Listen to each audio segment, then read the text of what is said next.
Hi everyone, आप सभी का स्वागत है स्किल विद्या स्टडी पर। होप आप सभी अच्छे होंगे और एग्जाम की तैयारी में बहुत अच्छी चल रही होगी। तो आज हम देखेंगे हिंदी पेडागोजी से 15 प्रश्न।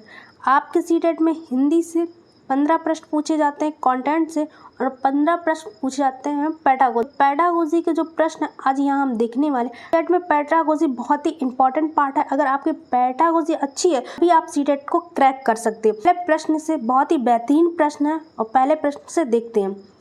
भाषा एक है जटिल प्रक्रिया, समस्यात्मक वस्तु, तार्किक व्यवस्था, नियमबद्ध व्यवस्था। अगर हम देखेंगे भाषा एक है हमारे यहाँ नियमबद्ध व्यवस्था। कैसी व्यवस्था होती है? नियमबद्ध व्यवस्था। इसका राइट आंसर हो गया हमारा डी नंबर। नेक्स्ट नंबर और अगला प्रश्न 3 की हिंदी भाषा के पाठ्य पुस्तक में दिए गए अभ्यास औजारों के नाम खोजकर लिखना एक उदाहरण है। किसका है? बच्चों को सर्वज्ञ बनाने का, अन्य व्यवसायों से परिचित कराने का, संपूर्ण पाठचर्या में भाषाओं की शब्दावली से अनिवार्य परिचय करें। पूर्ण पाठचर्या में भाषा का, तो इसका जो राइट आंसर है वो हमारा हो जाएगा सी नंबर। अगला प्रश्न है 3 नंबर। मुझे बैगनी रंग कतई अच्छा नहीं लगता। वाक्य में रेखांकित शब्द का मतलब बताओ। बहुत ही कठिन है, नहीं पूछना चाहिए, बहुत ही सरल है, पूछा जाना चाहिए। संदर्भ में शब्दावली के एक उदाहरण है। बच्चों के भाषा ज्ञान को महत्व देता है। अगर हम देखेंगे यहाँ पर मुझे बैगनी रंग कतई अच्छा नहीं लगता, तो रेखांकित शब्द का मतलब बताओ, तो यहाँ संदर्भ में शब्दावली के एक उदाहरण। इसका राइट आंसर हो जाएगा हमारा सी नंबर। अगला प्रश्न है 4 नंबर प्रश्न है और बहुत ही अच्छा प्रश्न है। 4 नंबर प्रश्न, हमारे देश की भाषाई विविधता हमारा एक भाषाई है। साहित्य चुनौती भाषाई संबल है। भौगोलिक विस्तार है या भाषाई हथियार है। अगर हम देखेंगे यहाँ पर हमारे देश की एक भाषाई क्या है? भाषाई एक संबल है। ठीक है, भाषाई एक संबल है। हमारा राइट आंसर आपका बी नंबर। प्रश्न नंबर 5 है, प्राथमिक स्तर पर शिक्षा का माध्यम होना चाहिए। तो सिंपल सा होना चाहिए मातृभाषा में। किसमें? अंग्रेजी, विदेशी, हिंदी में नहीं। सिंपल सा है मातृभाषा में। इसका राइट आंसर ए नंबर मातृभाषा।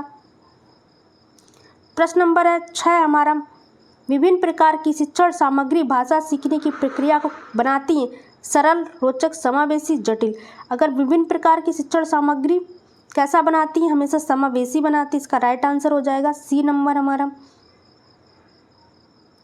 अगला प्रश्न 7 नंबर, किस विधा में मौखिक अभिव्यक्ति के विकास की सर्वाधिक गुंजाइश है? जीवनी में, आत्मकथा, डायरी, एकांकी। मौखिक अभिव्यक्ति की बात करें तो यहाँ पे किसकी है? एकांकी से हो जाएगा मैं इसका राइट आंसर।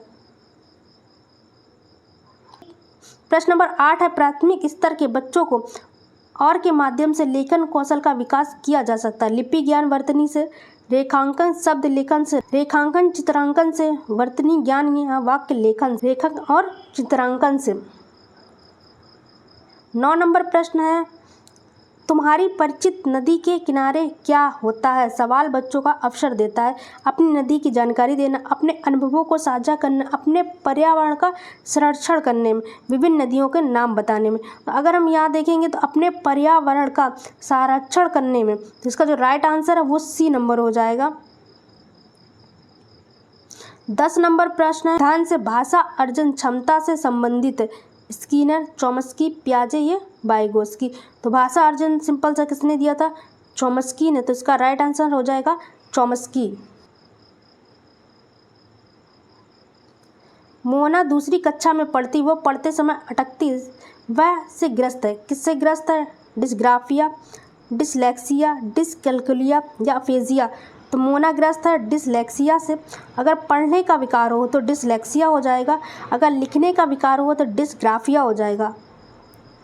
अगला प्रश्न है 12 नंबर, सुनी और पढ़ी कहानियों के आधार पर बच्चों के साथ कौन सी भाषाई गतिविधि सर्वाधिक महत्वपूर्ण है? कहानी को सावधान दोहराना, कहानी के पात्रों का नाम बताना, कहानी का शीर्षक बताना, कहानी का प्रश्न का निर्माण करना। अगर कहानी सुनी के आधार पर बच्चों को कहानी का क्या करेंगे?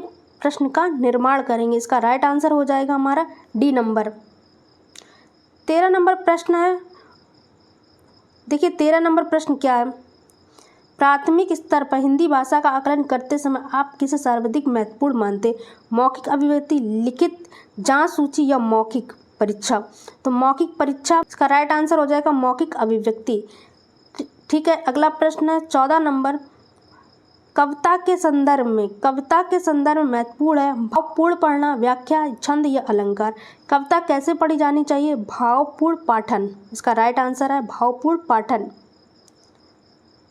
प्रश्न नंबर 15, प्राथमिक स्तर पर चयनित बाल साहित्य में सर्वाधिक महत्वपूर्ण बिंदु है रंगीन चित्र, सार्थक पुनरावृत्ति, संक्षिप्त या केवल चित्र। अगर हम देखेंगे तो यहाँ पर कैसा होगा? सार्थक पुनरावृत्ति होगी तो बाल साहित्य का एक महत्वपूर्ण बिंदु है। इसका राइट आंसर हो जाएगा बी नंबर। आपके पेडागोजी के प्रश्न थे, इंपॉर्टेंट प्रश्न है। आपको वीडियो कैसे लगी मुझे कमेंट करके ज़रूर बताना और मेरे चैनल को सब्सक्राइब ज़रूर कर लेना। वीडियो देखने के लिए बहुत बहुत धन्यवाद।